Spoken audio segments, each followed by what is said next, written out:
KaraokeBooks. Ivanhoe. Written by Walter Scott. Audiobook. Chapter 1.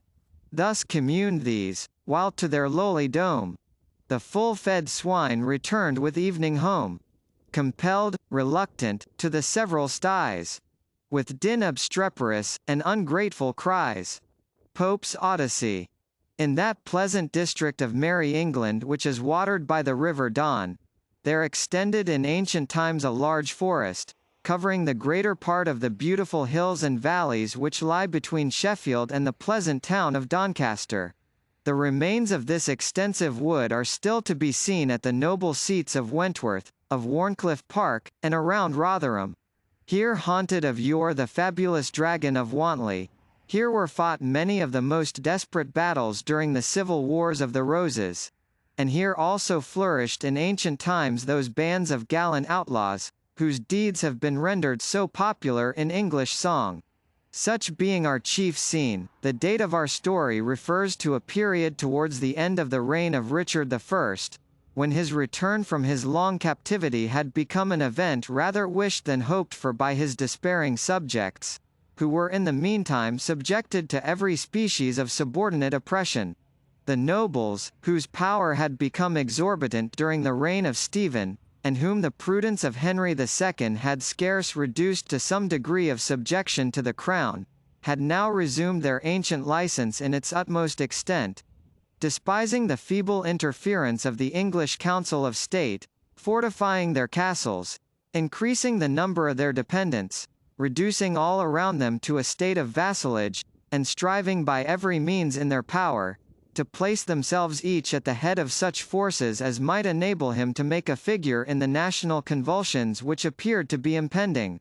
The situation of the inferior gentry, or franklins, as they were called, who, by the law and spirit of the English constitution, were entitled to hold themselves independent of feudal tyranny, became now unusually precarious. If, as was most generally the case, they placed themselves under the protection of any of the petty kings in their vicinity, accepted of feudal offices in his household, or bound themselves by mutual treaties of alliance and protection, to support him in his enterprises, they might indeed purchase temporary repose, but it must be with the sacrifice of that independence which was so dear to every English bosom, and at the certain hazard of being involved as a party in whatever rash expedition the ambition of their protector might lead him to undertake. On the other hand, such and so multiplied were the means of vexation and oppression possessed by the great barons, that they never wanted the pretext, and seldom the will, to harass and pursue, even to the very edge of destruction, any of their less powerful neighbors, who attempted to separate themselves from their authority, and to trust for their protection, during the dangers of the times, to their own inoffensive conduct, and to the laws of the land. A circumstance which greatly tended to enhance the tyranny of the nobility, and the sufferings of the inferior classes, arose from the consequences of the conquest by Duke William of Normandy. 4 generations had not sufficed to blend the hostile blood of the Normans and Anglo-Saxons, or to unite, by common language and mutual interests, 2 hostile races, one of which still felt the elation of triumph, while the other groaned under all the consequences of defeat.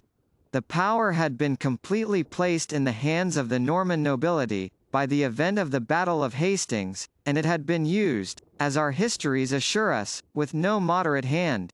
The whole race of Saxon princes and nobles had been extirpated or disinherited, with few or no exceptions.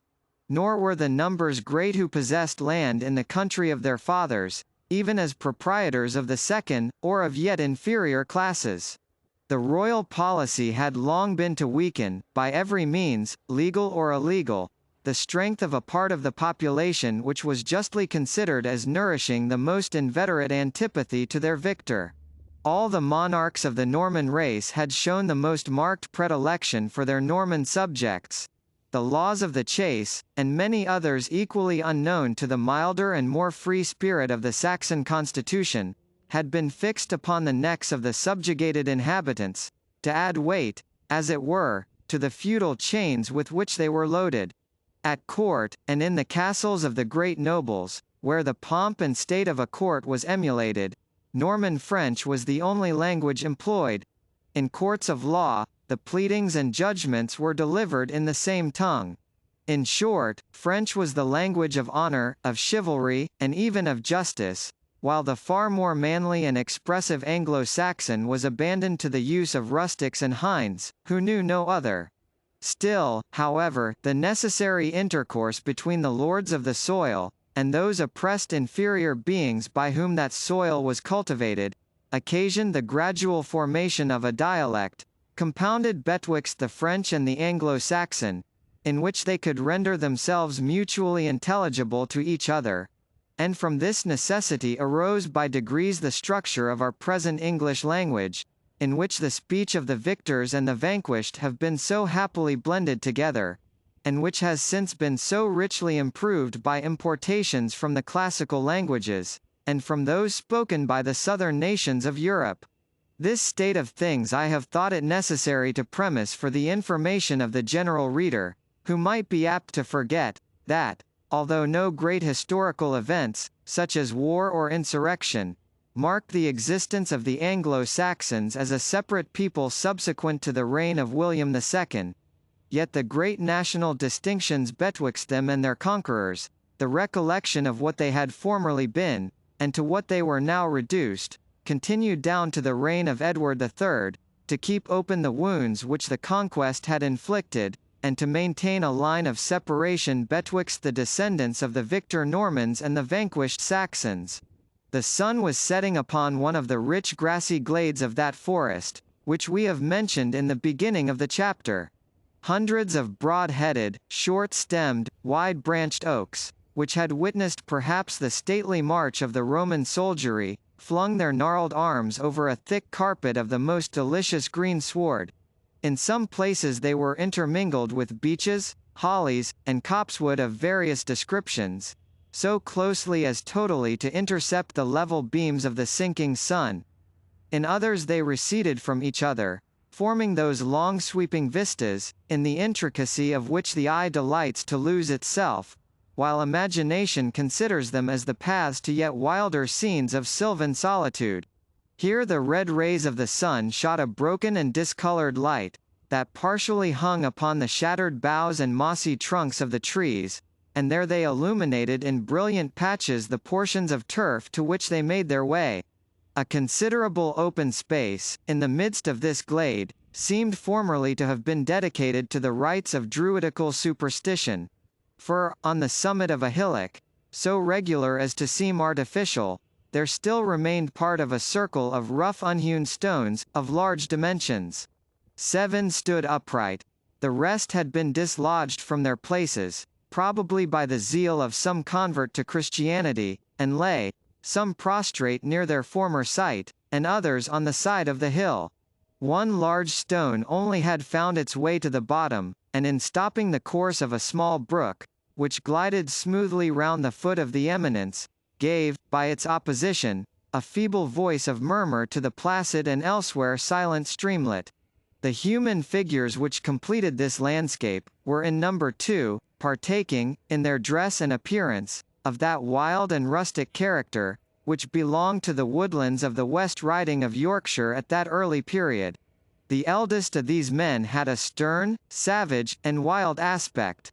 His garment was of the simplest form imaginable, being a close jacket with sleeves, composed of the tanned skin of some animal, on which the hair had been originally left, but which had been worn off in so many places, that it would have been difficult to distinguish from the patches that remained, to what creature the fur had belonged.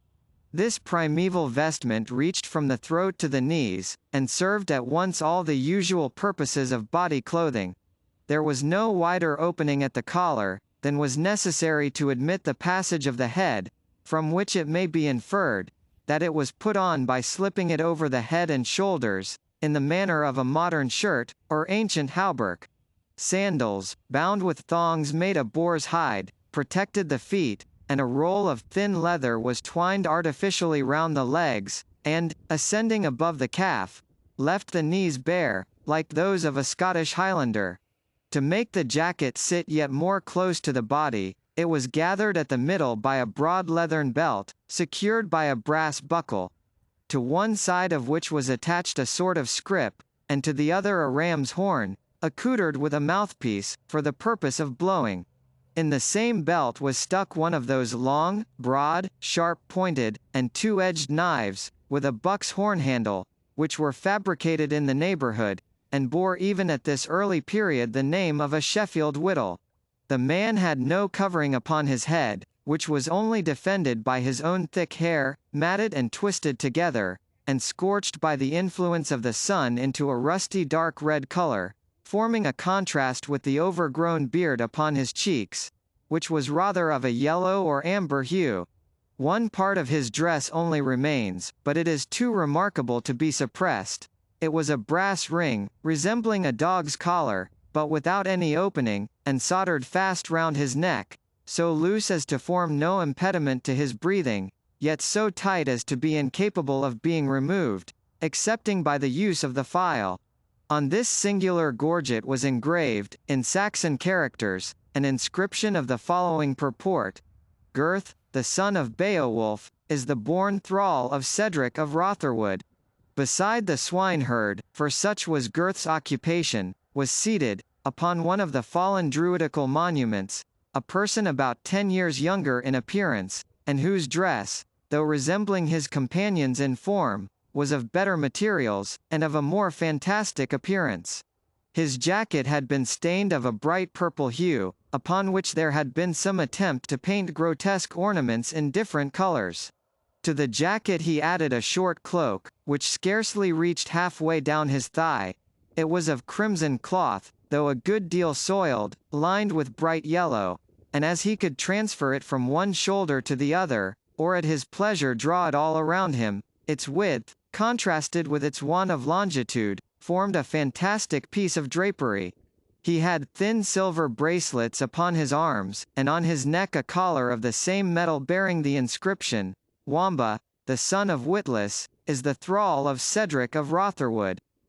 This personage had the same sort of sandals with his companion, but instead of the roll of leather thong, his legs were cased in a sort of gaiters, of which one was red and the other yellow.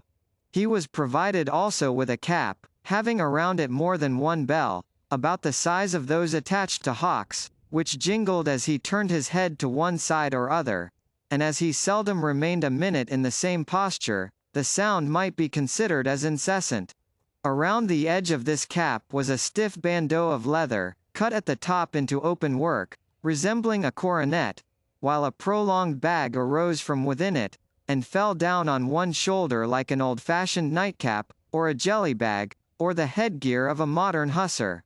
It was to this part of the cap that the bells were attached, which circumstance, as well as the shape of his headdress, and his own half-crazed, half-cunning expression of countenance, sufficiently pointed him out as belonging to the race of domestic clowns or jesters, maintained in the houses of the wealthy, to help away the tedium of those lingering hours which they were obliged to spend within doors. He bore, like his companion, a scrip, attached to his belt, but had neither horn nor knife, being probably considered as belonging to a class whom it is esteemed dangerous to entrust with edge tools. In place of these, he was equipped with a sword of lath, resembling that with which Harlequin operates his wonders upon the modern stage.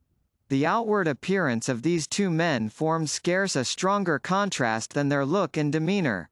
That of the serf, or bondsman, was sad and sullen. His aspect was bent on the ground with an appearance of deep dejection, which might be almost construed into apathy, had not the fire which occasionally sparkled in his red eye manifested that there slumbered, under the appearance of sullen despondency, a sense of oppression, and a disposition to resistance. The looks of Wamba, on the other hand, indicated, as usual with his class, a sort of vacant curiosity, and fidgety impatience of any posture of repose, together with the utmost self-satisfaction respecting his own situation, and the appearance which he made. The dialogue which they maintained between them, was carried on in Anglo-Saxon, which, as we said before, was universally spoken by the inferior classes, excepting the Norman soldiers, and the immediate personal dependence of the great feudal nobles. But to give their conversation in the original would convey but little information to the modern reader, for whose benefit we beg to offer the following translation. "The curse of Saint withhold upon these infernal porkers," said the swineherd, after blowing his horn obstreperously, to collect together the scattered herd of swine, which, answering his call with notes equally melodious, made, however, no haste to remove themselves from the luxurious banquet of beech mast and acorns on which they had fattened, or to forsake the marshy banks of the rivulet, where several of them, half plunged in mud, lay stretched at their ease, altogether regardless of the voice of their keeper. "The curse of Saint withhold upon them and upon me," said Gurth, "if the two-legged wolf snap not up some of them ere nightfall, I am no true man. Here, Fangs!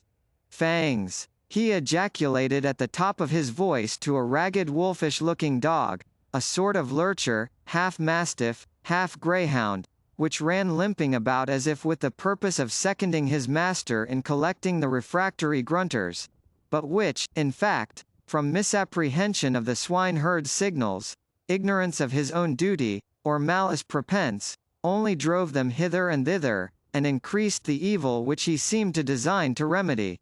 "A devil draw the teeth of him," said Gurth, "and the mother of mischief confound the ranger of the forest, that cuts the foreclaws off our dogs, and makes them unfit for their trade. Wamba, up and help me an thou be'st a man. Take a turn round the back o' the hill to gain the wind on them, and when thou'st got the weather gauge, thou mayest drive them before thee as gently as so many innocent lambs."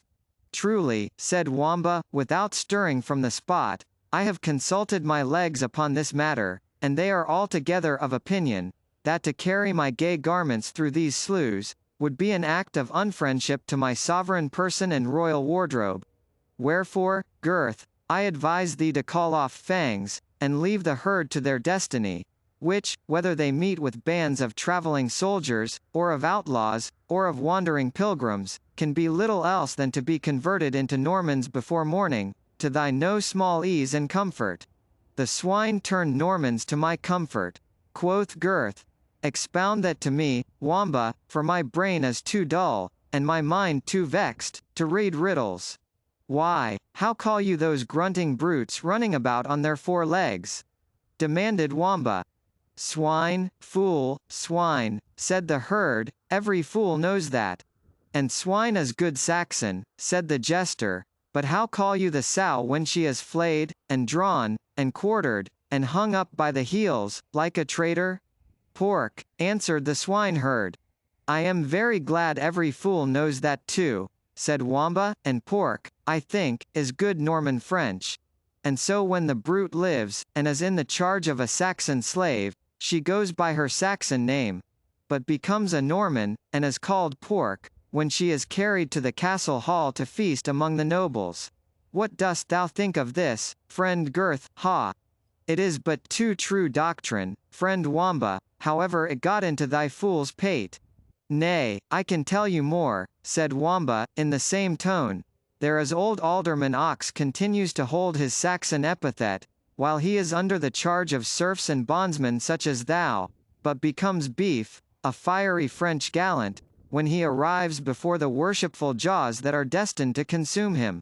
Mynheer Calf, too, becomes Monsieur de Vaux in the like manner. He is Saxon when he requires tendance, and takes a Norman name when he becomes matter of enjoyment." "By Saint Dunstan," answered Gurth, "thou speakest but sad truths. Little is left to us but the air we breathe, and that appears to have been reserved with much hesitation, solely for the purpose of enabling us to endure the tasks they lay upon our shoulders. The finest and the fattest is for their board, the loveliest is for their couch, the best and bravest supply their foreign masters with soldiers, and whiten distant lands with their bones, leaving few here who have either will or the power to protect the unfortunate Saxon. God's blessing on our master Cedric, he hath done the work of a man in standing in the gap. But Reginald Front de Buff is coming down to this country in person, and we shall soon see how little Cedric's trouble will avail him. Here, here, he exclaimed again, raising his voice, so ho! So ho! Well done, Fangs! Thou hast them all before thee now, and bringst them on bravely, lad. Gurth, said the jester, I know thou thinkest me a fool, or thou wouldst not be so rash in putting thy head into my mouth. One word to Reginald Front de Buff, or Philip de Malvoisin, that thou hast spoken treason against the Norman, and thou art but a castaway swineherd. Thou wouldst waver on one of these trees as a terror to all evil speakers against dignities. Dog, thou wouldst not betray me, said Gurth, after having led me on to speak so much at disadvantage? Betray thee, answered the jester. No, that were the trick of a wise man. A fool cannot half so well help himself, but soft, whom have we here? He said, listening to the trampling of several horses which became then audible. Never mind whom, answered Gurth, who had now got his herd before him, and, with the aid of Fangs, was driving them down one of the long dim vistas which we have endeavoured to describe. Nay, but I must see the riders, answered Wamba. Perhaps they are come from Fairyland with a message from King Oberon. A murrain take thee, rejoined the swineherd. Wilt thou talk of such things, while a terrible storm of thunder and lightning is raging within a few miles of us? Hark, how the thunder rumbles! And for summer rain, I never saw such broad downright flat drops fall out of the clouds. The oaks, too, notwithstanding the calm weather, sob and creak with their great boughs as if announcing a tempest.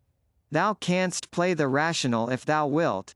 Credit me for once, and let us home ere the storm begins to rage, for the night will be fearful. Wamba seemed to feel the force of this appeal, and accompanied his companion, who began his journey after catching up a long quarter-staff which lay upon the grass beside him. This second Eumaeus strode hastily down the forest glade, driving before him, with the assistance of Fangs, the whole herd of his inharmonious charge. KaraokeBooks.